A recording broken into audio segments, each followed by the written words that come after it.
Third degree मिलते ही सोनम रघुवंशी ने कबूल कर लिया अपना गुनाह। अब उसके लिए सिर्फ एक रास्ता बचा है, फांसी। जी हाँ, वही सोनम रघुवंशी जो पिछले कई दिनों से पुलिस को लगातार गुमराह करती रही, झूठ पे झूठ बोलती रही।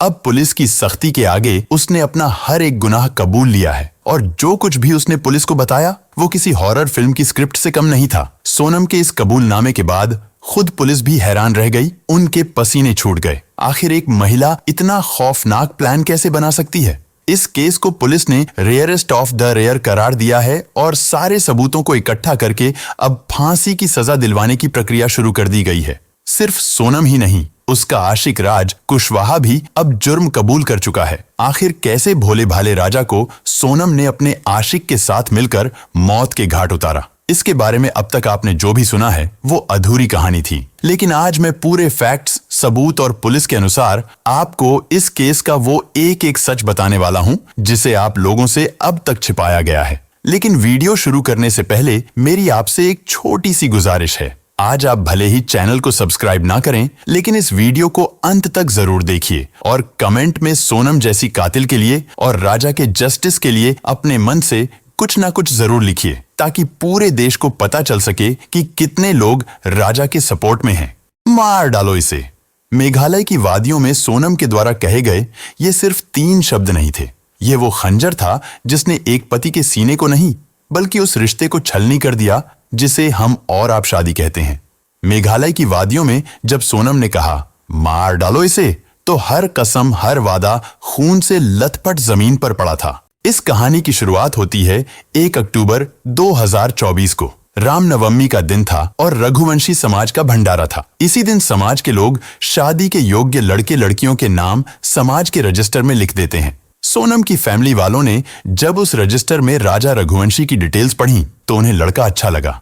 एक तो राजा का काम भी अच्छा था, दूसरा वो इंदौर का ही रहने वाला था। उसके बाद सोनम की माँ का राजा के घर फोन आया, वो लोग मिलने आए। फिर लड़का लड़की आपस में मिले और बात पक्की हो गई। लेकिन शुरू में ही राजा ने एक ऐसी बात नोट की जिसे उसके परिवार वाले अगर समझ जाते तो शायद राजा की जान बच भी सकती थी। राजा ने एक दिन अपनी माँ को बताया कि सोनम मुझ में इंटरेस्ट नहीं ले रही है। राजा दरअसल सोनम के साथ फिल्म देखने जाना चाहता था। सोनम ने इसके लिए मना कर दिया।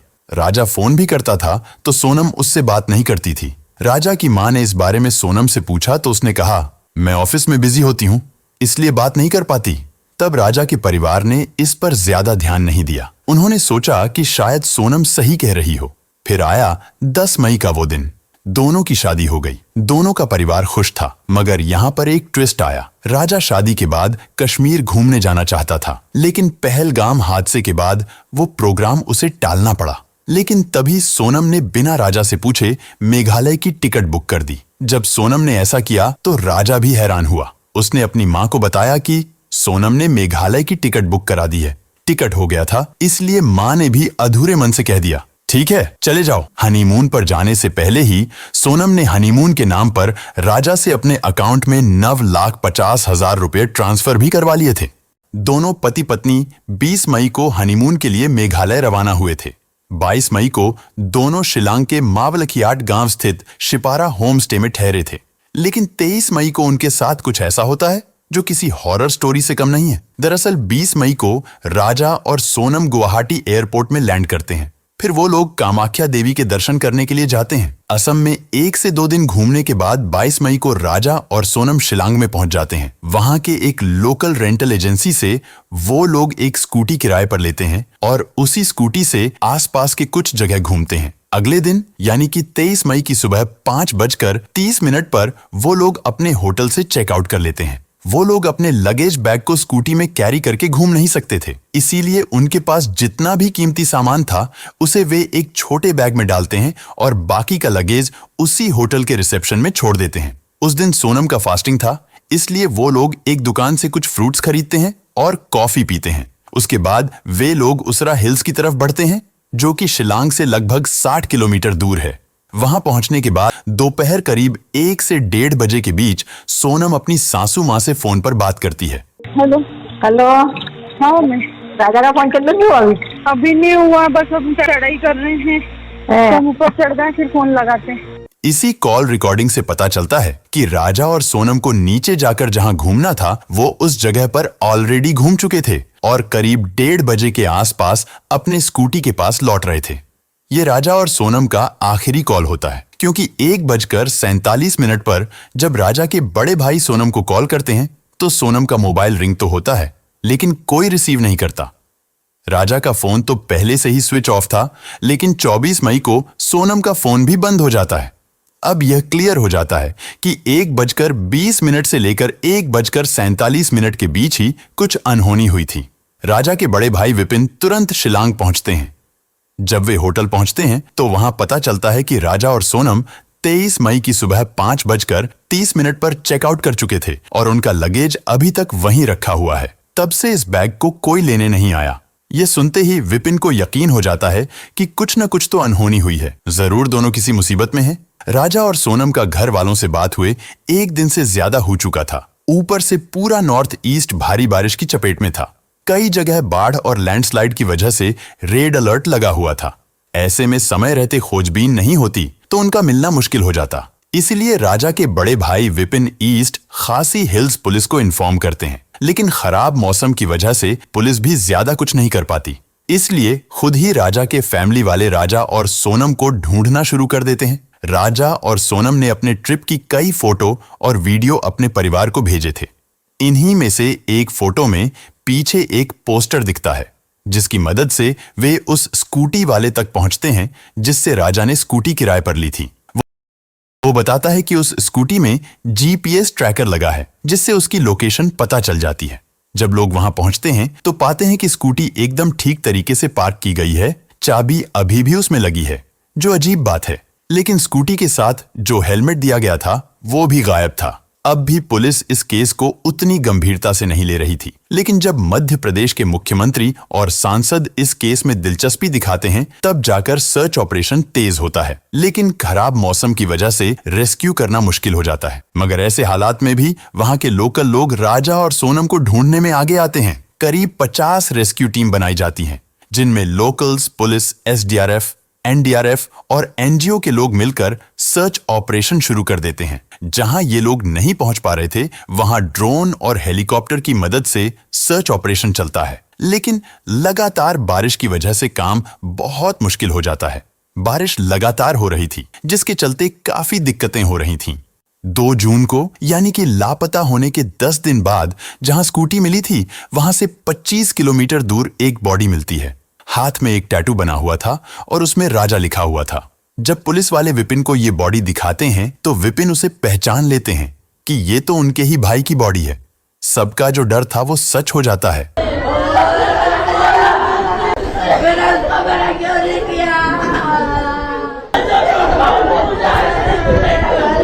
परिवार में हाहाकार मच जाता है। लेकिन यहां पर कहानी खत्म नहीं होती, बल्कि ये केस अब और भी उलझ चुका था। राजा के परिवार वालों ने बताया कि जब वह घर से निकले थे तो उनके गले में सोने की चेन थी, हाथ में 2 वेडिंग रिंग्स और एक डायमंड ब्रेसलेट भी पहना हुआ था। करीब 10 लाख रुपए थी। लेकिन पुलिस को अब तक जो चीजें मिली थीं, उनमें एक सफेद रंग की महिला की शर्ट, एक पैंटोप्राजोल टैबलेट, वीवो का टूटा हुआ मोबाइल और राजा की स्मार्ट वॉच शामिल है। लेकिन सोने की चेन, दोनों रिंग्स और ब्रेसलेट गायब है। पोस्टमार्टम रिपोर्ट से पता चलता है कि राजा के शरीर पर कई जगह धारदार हथियार के घाव थे, यानी उसकी हत्या की गई थी। उनको मारकर नीचे खाई में फेंक दिया गया था। हथियार भी नया था, जैसे राजा को मारने के लिए ही यह खरीदा गया हो। हालांकि पुलिस ने उस हथियार को भी बरामद कर लिया है। जो स्कूटी मिलती है वह प्रॉपर्ली एक जगह पर पार्क किया हुआ था। उसमें कोई स्क्रैच मार्क नहीं था, जिससे यह पता चलता है कि उनका एक्सीडेंट स्कूटी में नहीं हुआ है, बल्कि उन्हें मारा गया था। लेकिन अजीब बात यह है कि उस स्कूटी में चाबी लगा हुआ था और उसका हेलमेट मिसिंग था। स्कूटी से थोड़ी ही दूरी पर राजा और सोनम के बैग्स भी मिलते हैं, जो वो अपने साथ लेकर आए थे। और वहां से लगभग 25 किलोमीटर दूर राजा की बॉडी मिलती है। यह तभी पॉसिबल हो सकता है जब राजा को मारने के बाद कातिल ने स्कूटी को ओसरा हिल्स के पास लाकर पार्क किया होगा और स्कूटी वहां पर पार्क करने के बाद उसी ने ही गाड़ी में चाबी छोड़ दिया होगा। क्योंकि यह एक रेंटेड स्कूटी था, फिर उसने वो बैग भी वहीं पर फेंक दिया होगा। यानी कि कातिल हत्या कर बॉडी को दूर फेंका और स्कूटी को जानबूझकर सही से पार्क कर दिया। ताकि सर्च ऑपरेशन गुमराह हो जाए। राजा की हत्या 23 मई को हुई थी, लेकिन उसकी लाश 2 जून को मेघालय के प्रसिद्ध वेई सावडोंग फॉल्स के पास एक गहरी खाई में बेहद सड़ी गली हालत में मिली। शरीर पर गहरे जख्म थे। सिर और पीठ पर धारदार हथियार के 2 घाव साफ नजर आ रहे थे। इन सब साक्ष्यों से साफ हो गया कि यह कोई हादसा नहीं, बल्कि सोची समझी और खौफनाक हत्या थी। अब तक पुलिस इसे लूटपाट का मामला मान रही थी और सोनम रघुवंशी की तलाश में जुट गई थी, जो उसी दिन से लापता थी। पुलिस को शक था कि लुटेरों ने राजा को लूटने के बाद उसकी हत्या कर दी और संभव है कि सोनम को भी मारकर कहीं फेंक दिया हो। जैसे ही ये खबर मीडिया के जरिए आम लोगों तक पहुंची, हर कोई सन्न रह गया। लोगों में गुस्सा फूट पड़ा और वे सड़कों पर उतर आए। विरोध प्रदर्शन शुरू हो गया। जनता के भारी दबाव के बाद पुलिस ने तुरंत विशेष जांच टीम SIT का गठन किया और सोनम की तलाश को प्राथमिकता दी। लेकिन इस मामले की दिशा तब पूरी तरह से बदल गई जब एक स्थानीय गाइड अल्बर्ट पीडी ने पुलिस को बताया कि 23 मई को उसने राजा और सोनम को 3 अनजान युवकों के साथ फॉल्स की ओर जाते हुए देखा था। इन तीनों युवकों की सबसे चौंकाने वाली बात यह थी कि वे सभी हिंदी में बात कर रहे थे। इसके बाद पुलिस ने CCTV फुटेज खंगाले। फुटेज में राजा, सोनम और 3 अज्ञात युवकों को एक साथ घूमते देखा गया। जब पुलिस ने सोनम के मोबाइल की कॉल डिटेल रिकॉर्ड CDR निकाली, तो कई संदिग्ध कॉल्स इंदौर और यूपी के नंबरों पर मिलते पाए गए। इसके बाद मेघालय पुलिस ने इंदौर और यूपी की पुलिस के साथ मिलकर दोनों ही राज्यों में अलग अलग जगह छापेमारी करके 4 लोगों को पकड़ लिया। इनमें राज कुशवाहा और विशाल चौहान को इंदौर से, आकाश राजपूत को इंदौर के पास से और आनंद कुर्मी को बीना से गिरफ्तार कर लिया गया। शायद सोनम को इस बात की भनक लग गई थी कि उसके साथी अब पुलिस की गिरफ्त में आ चुके हैं। इसी डर से उसने आत्मसमर्पण करने का फैसला किया और फिर 8 जून की रात करीब 1 बजे यूपी के गाजीपुर में एक ढाबे पर एक लड़की बदहवास हालत में पहुंची। उसने काले रंग की टी-शर्ट और लोअर पहन रखा था। बाल बिखरे हुए थे। चेहरा बेहद थका हुआ लग रहा था, जैसे कई दिनों से सोई ना हो। डर और घबराहट उसके चेहरे पर साफ झलक रही थी। लड़की ने ढाबे वाले लड़के से कहा, भैया क्या मुझे आपका फोन मिलेगा? मुझे अपने घर वालों से बात करनी है। ढाबे वाले ने बिना सवाल किए अपना फोन दे दिया। जैसे ही लड़की ने कॉल किया, वो रोने लगी। उस वक्त कोई नहीं जानता था कि ये लड़की कौन है। वहीं मौजूद कुछ महिलाओं ने उसे पहचानने की कोशिश की, लेकिन किसी को भी यह अंदाजा नहीं था कि ये वही सोनम रघुवंशी हो सकती है, क्योंकि गाजीपुर मेघालय से करीब 1100 किलोमीटर दूर है। फोन पर भाई से बात करने के बाद सोनम वहीं एक चारपाई पर बैठकर फूट फूट कर रोने लगी। तभी उसी नंबर पर सोनम के भाई का कॉल आया। उसने ढाबे वाले से कहा, भाई साहब आप तुरंत पुलिस को फोन करो। ढाबे वाले ने फौरन पुलिस को सूचना दी। करीब 30 मिनट बाद पुलिस मौके पर पहुंची। जब सोनम ने अपनी पहचान बताई तो पुलिस समझ गई कि यही वो लड़की है जिसकी तलाश में मेघालय पुलिस पिछले 17 दिनों से जुटी हुई थी। फिर सोनम को गाजीपुर पुलिस अपने साथ ले गई और बाद में मेघालय पुलिस को सौंप दिया गया। सोचिए, जो सोनम पिछले 17 दिन से लापता थी, जिसे सबने मरा हुआ मान लिया था, वही सोनम जब उसके साथियों की गिरफ्तारी होती है तो कैसे खुद ही अपने भाई को फोन करती है। अगर वो निर्दोष थी और जिंदा थी तो क्या ये काम पहले भी नहीं कर सकती थी? पूछताछ में जो खुलासा हुआ उसने पूरे मामले की दिशा ही बदल दी और पुलिस भी हैरान रह गई। शुरुआती पूछताछ में सोनम ने सच छुपाने की हर मुमकिन कोशिश की। बार बार बयान बदले, झूठी कहानियां गढ़ी और पुलिस को गुमराह करने की कोशिश की, लेकिन सख्त सवालों और सबूतों की मार के आगे उसका झूठ ज्यादा देर टिक नहीं सका। धीरे धीरे परतें खुलने लगीं और सच खुद ब खुद बाहर आने लगा। सोनम रघुवंशी ने जो कहानी पुलिस के सामने बयां की, वह किसी थ्रिलर फिल्म से कम नहीं थी।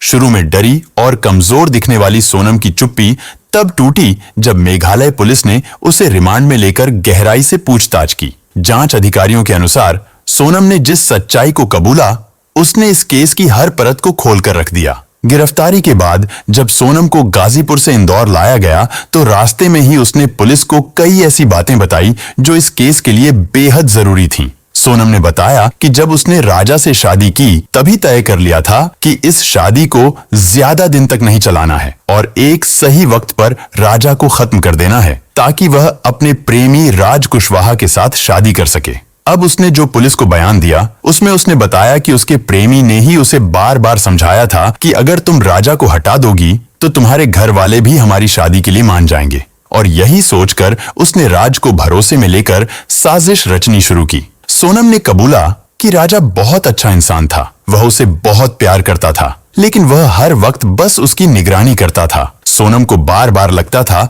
कि वह आजाद नहीं है और यही सोचकर उसने तय कर लिया कि राजा को रास्ते से हटाना ही सही फैसला है। उसने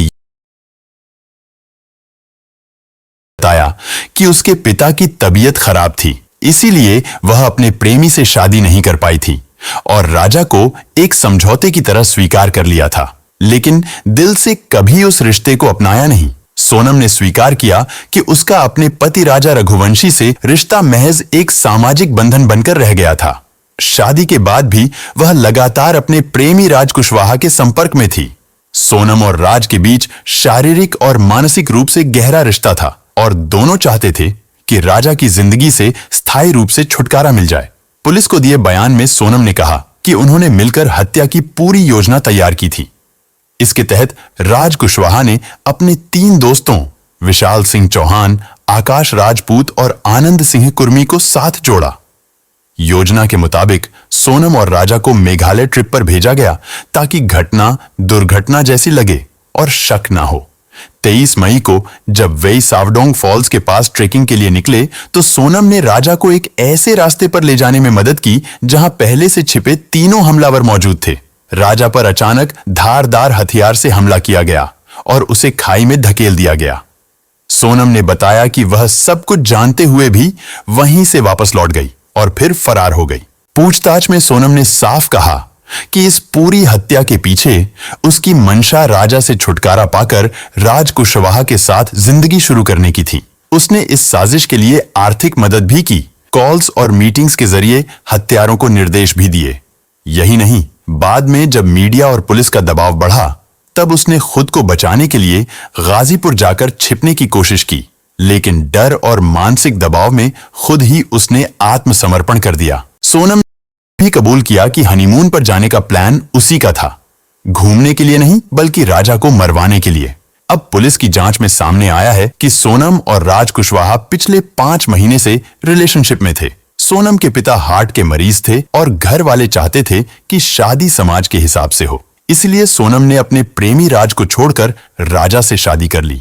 लेकिन मन में पहले ही प्लान था कि शादी के बाद राजा को रास्ते से हटा दिया जाएगा ताकि वह फिर से राज के साथ जिंदगी बिता सके, और यही हुआ। सोनम ने पूरी प्लानिंग की थी और शादी के 5 दिन बाद 16 मई को इंदौर के सुपर कॉरिडोर पर एक कैफे में बैठकर उसने अपने प्रेमी राज के साथ राजा की हत्या की साजिश रची। राज ने अपने 3 दोस्तों विशाल चौहान, आकाश राजपूत और आनंद कुर्मी को इस मर्डर प्लान में शामिल किया और उसी रात 6 घंटे तक फोन पर सोनम से बात कर पूरी योजना समझाई। सोनम को एक कीपैड फोन, एंड्रॉयड मोबाइल और नई सिम दी गई ताकि वह लगातार संपर्क में रहे, और इन सब चीजों की कीमत पहले ही राज ने चुकाई। जब सोनम ने बताया कि वह 22 मई को शिलोंग ट्रिप पर निकल रही है तो राज ने सभी आरोपियों के टिकट बुक करवा दिए, लेकिन खुद आखिरी वक्त पर मना कर गया और इंदौर में ही रहा। वहां रहकर वह सबको डायरेक्शन देता रहा ताकि कोई शक ना हो। यहां तक कि राजा के अंतिम संस्कार में भी वह शामिल हुआ ताकि सबको लगे कि वह दुखी है और परिवार के करीब है। 23 मई को जो हुआ वह दिल दहला देने वाला था। आरोपियों ने गुवाहाटी से एक ऑनलाइन ऑर्डर की गई छोटी कुल्हाड़ी यानी डाव खरीदी और शिलोंग में सोनम और राजा के होमस्टे से 1 किलोमीटर दूर ठहरे। सोनम लगातार लोकेशन शेयर करती रही और किराए की स्कूटी लेकर राजा को बहाने से उस जगह ले गई जहां सुनसान इलाका था।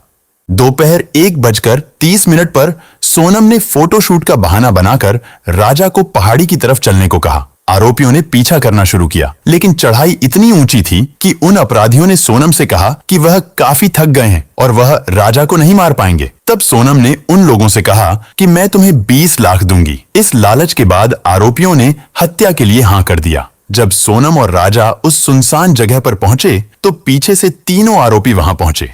आकाश दूसरी बाइक से दूर से निगरानी कर रहा था और जब उन्हें यकीन हो गया कि कोई आसपास नहीं है, तब उन्होंने राजा पर पीछे से हमला किया। राजा ने विरोध किया, लड़ाई की, लेकिन सिर और सीने पर गहरे वार के बाद वह बेहोश हो गया। विशाल चौहान ने पीछे से वार किया और उसी वक्त सोनम चिल्लाई, मार डालो इसे। फिर जब राजा अधमरा था तो आरोपियों ने उसे उठाने की कोशिश की, लेकिन जब नहीं उठा सके तो खुद सोनम ने उसे धक्का दिया और खाई में फेंक दिया। यह सब करने के बाद सोनम ने आरोपियों को राजा के पर्स से निकाले हुए 15,000 रुपए दिए और कहा कि पूरा पैसा बाद में मिलेगा। राजा को खाई में फेंकने से पहले ही सोनम ने बड़ी ही चालाकी से उसके गले से सोने की चेन, हाथ में पहना डायमंड का ब्रेसलेट और 2 सोने की अंगूठी भी निकाल ली थी, जिसकी कीमत राजा के घर वालों ने लगभग 10 लाख बताया था। फिर आरोपी वहां से उसकी बुक की गई स्कूटी लेकर 25 किलोमीटर दूर छोड़ आए। सोनम ने उन लोगों के सामने ही अपना फोन तोड़ दिया और नदी में फेंक दिया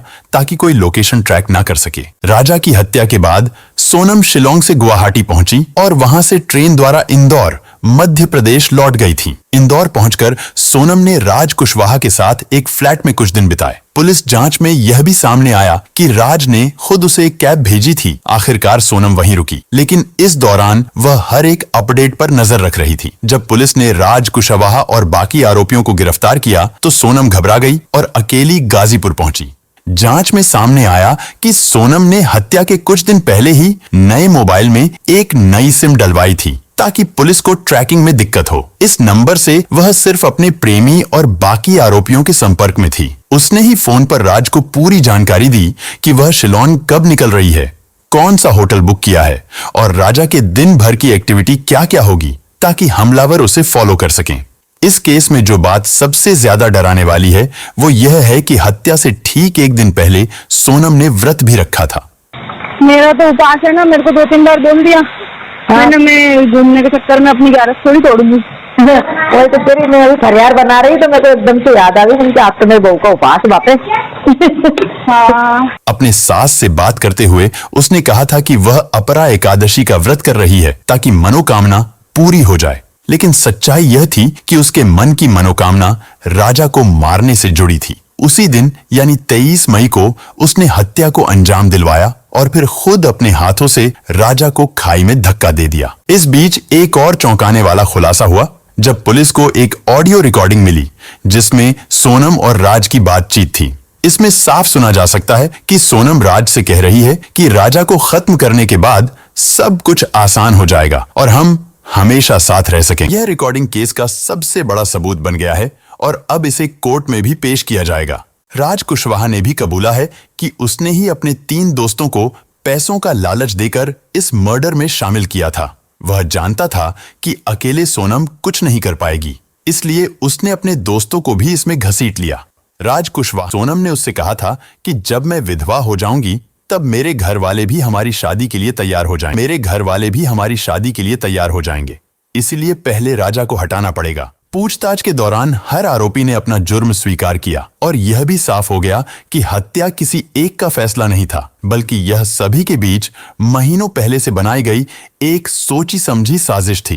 पुलिस ने चारों आरोपियों के पास से वो मोबाइल फोन, बातचीत के कॉल रिकॉर्ड्स, लोकेशन डिटेल्स और डिजिटल ट्रांजैक्शन के सबूत बरामद किए जो हत्या की प्लानिंग में सोनम और राज कुशवाहा के सीधे जुड़ाव को साबित करते हैं। इसके बाद 5 आरोपियों को न्यायिक हिरासत में भेज दिया गया। वहीं अब सोनम के वकील ने दावा किया है कि पुलिस इन लोगों से जबरदस्ती गुनाह को कबूल करवाने की कोशिश कर रही है, जबकि सोनम निर्दोष है। लेकिन जिस तरह के सबूत सामने आए हैं, जैसे कॉल डिटेल्स, लोकेशन डेटा और राज के कबूलनामे की रिकॉर्डिंग, उससे अब कोई शक की गुंजाइश नहीं बची है। मेघालय पुलिस और इंदौर पुलिस दोनों मिलकर इस केस को तेजी से आगे बढ़ा रही हैं। फिलहाल सोनम की कस्टडी बढ़ा दी गई है और अगले कुछ दिनों में कोर्ट में चार्जशीट पेश की जाएगी। पुलिस का कहना है कि सोनम ही इस मर्डर केस की असली मास्टरमाइंड है और उसने बेहद शातिर तरीके से यह साजिश रची। जब पूरा सच जनता के सामने आया तो पूरे देश में गुस्से की लहर दौड़ गई। सोशल मीडिया से लेकर सड़कों तक लोग राजा रघुवंशी की निर्मम हत्या को लेकर न्याय की मांग करने लगे। राजा के घर वालों, दोस्तों और समर्थकों ने विरोध प्रदर्शन शुरू कर दिए और जगह जगह पर मशाल जुलूस निकाले गए। लेकिन यहाँ सोचने वाली असली बात यह है, अगर सब कुछ पहले से तय था तो फिर सोनम ने राजा से शादी ही क्यों की? उसके पास ऑप्शन था।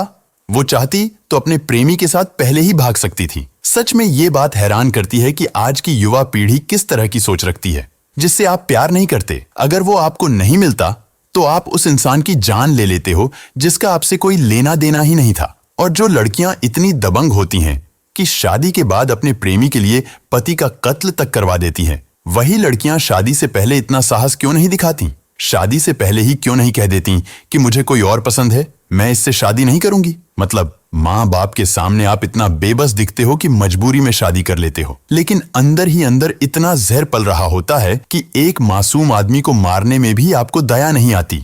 मुझे नहीं पता ये कैसी सोच है, लेकिन इतना जरूर कह सकता हूँ, इस सोच ने न जाने कितने घर बर्बाद कर दिए और हजारों लाखों लोगों को डर में जीने पर मजबूर कर दिया। वीडियो के अंत में मैं बस आपसे एक बात कहना चाहूंगा, जब भी कोई लड़का अपने माता पिता की पसंद से शादी करने जाए तो लड़की से उसकी डिग्री या बायोडाटा ना पूछो, उससे पसंद नापसंद ना पूछो, उससे बस ये पूछो कि तुम्हारा किसी से अफेयर तो नहीं है। अगर है तो मुझे बता दो, मैं ये शादी कैंसिल कर दूंगा, ये कहकर कि मुझे लड़की पसंद नहीं है। शायद इस एक सवाल से किसी और मासूम राजा की जान बच जाए, शायद आगे कोई और बेकसूर शिकार न बने। ऐसे लोगों को सिर्फ उम्र कैद नहीं, फांसी की सजा मिलनी चाहिए, ताकि समाज में डर बने और कोई भी पत्नी प्रेमी के साथ मिलकर अपने पति की जान लेने की हिम्मत न कर सके। लोग लगातार सरकार से मांग कर रहे हैं कि आरोपियों को कड़ी से कड़ी सजा दी जाए। कुछ लोग यहां तक कह रहे हैं कि अगर इस केस में भी सख्त सजा नहीं हुई तो समाज में और ऐसे केस बढ़ सकते हैं। लेकिन आपका इस पूरे केस पर क्या कहना है, कमेंट में जरूर लिखें। इस वीडियो को ज्यादा से ज्यादा शेयर करिए ताकि लोगों को सोनम की हकीकत पता चल सके और राजा को न्याय मिल सके।